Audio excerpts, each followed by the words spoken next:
uma mudança do Código de Trânsito, que vai entrar em vigor a partir do dia 12 de abril, nós teremos 3 bons motivos que vão impulsionar a advocacia para o ramo do direito de trânsito.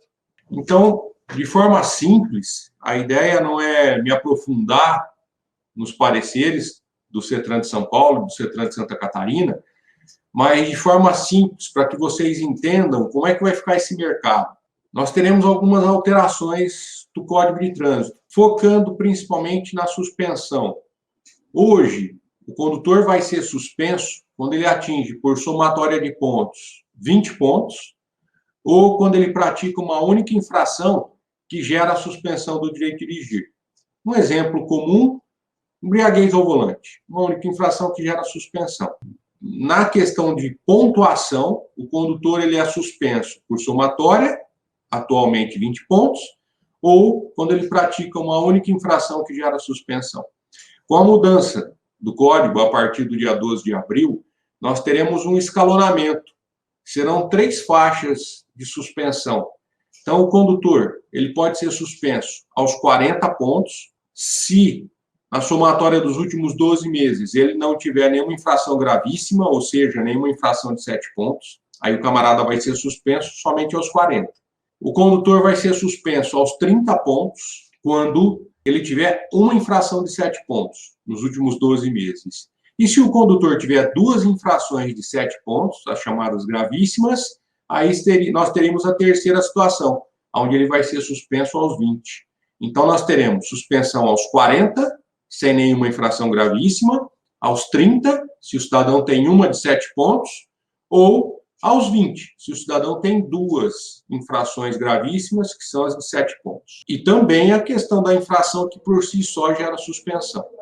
A pergunta que fica, para os condutores que já estão com procedimentos em curso, já estão cumprindo suspensão e que, de repente, tiveram o processo de suspensão instaurado por somatória até 20 pontos, sem nenhuma infração gravíssima, por exemplo. Para essa situação, a lei nova, que estabelece 40 pontos, ela retroage de forma benéfica ou não? Por ser benéfica ou não? Então, o meu entendimento, e já faz algum tempo que eu venho batendo na tecla, de que a situação benéfica retroage. Alguns entendem que não, e a gente respeita o posicionamento de todos. O parecer do CETRAN do Estado de São Paulo foi em que sentido? Em resumo, o parecer do CETRAN determina o seguinte: se o cidadão tem o processo instaurado, se foi até aplicada a pena pela autoridade de trânsito, mas não foi emitida a notificação, não foi expedida a notificação. Se ele está nessa fase, a lei nova retroage, segundo o parecer do CETRAN de São Paulo. Porém, se o cidadão tem o processo instaurado, foi aplicada a penalidade pela autoridade de trânsito e foi expedida a notificação, já não retroage mais. Independente se ele vai recorrer para a JAR ou para o CETRAN, já não cabe mais a retroatividade da norma. Porque, segundo eles, segundo o parecer do CETRAN do Estado de São Paulo, se foi instaurado, foi aplicada a pena pela autoridade de trânsito, pena de suspensão, e foi expedida, em tese, no CETRAN do Estado de São Paulo, o ato jurídico está perfeito e acabado. E a nossa tese é de que, enquanto o condutor não cumpriu a suspensão, esse ato não está juridicamente perfeito e acabado. Essa é a nossa tese. Então, vem o parecer do CETRAN de Santa Catarina e diz o quê? Exatamente o posicionamento que a gente adota. Se o cidadão teve instaurado o seu processo de suspensão, se foi aplicada a pena, está em grau de recurso, ou se está na fase de execução, a lei nova, em tese, se ela se enquadra para o caso, ela retroage por ser benéfica. Simples assim. Então, percebam a diferença entre o parecer do CETRAN do Estado de São Paulo e o parecer de Santa Catarina. Isso gera uma insegurança jurídica. E não é aquele profissional que às vezes atua nesse mercado, que não é advogado, que vai conseguir resolver esse problema. Esse problema, ele vai parar no judiciário. Padilha, mas por que a pessoa vai ter interesse em buscar o advogado? Porque as penalidades por suspensão do direito de dirigir atualmente, por somatória, tem como início de tempo de penalidade 6 meses de suspensão.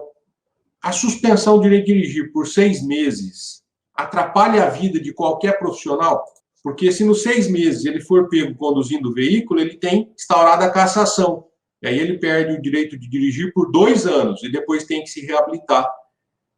Então vem a pergunta: se você é um profissional, se você é um advogado qualificado, entende de direito de trânsito, sabe que é possível resolver o problema do cliente, e se o cliente sabe que você tem essa ferramenta, digamos assim, esse conhecimento com grande possibilidade de resolver o caso dele, será que ele vai preferir correr o risco de cumprir uma suspensão, que se inicia pelo menos com 6 meses, correr o risco de uma cassação, e aí ele fica 2 anos para depois se reabilitar? Ou será que a pessoa vai preferir contratar o seu serviço, se você é profissional, advogado, qualificado? Aqui nós temos o caminho para que você possa alcançar os seus 5K de rendimentos com 1 ou 2 clientes. É perfeitamente possível. Então, segundo o parecer do CETRAN de Santa Catarina, se a penalidade não foi concluída, então não interessa. Foi instaurado, foi aplicada a pena, já fez recurso, está em fase de execução. Se está em curso ainda a execução, então essa lei nova, ela retroage se ela se adequar ao caso concreto. É a nossa tese. E com isso você tem a possibilidade de reverter a situação do seu futuro cliente. E nós temos milhares e milhares e milhares de processos instaurados na prática.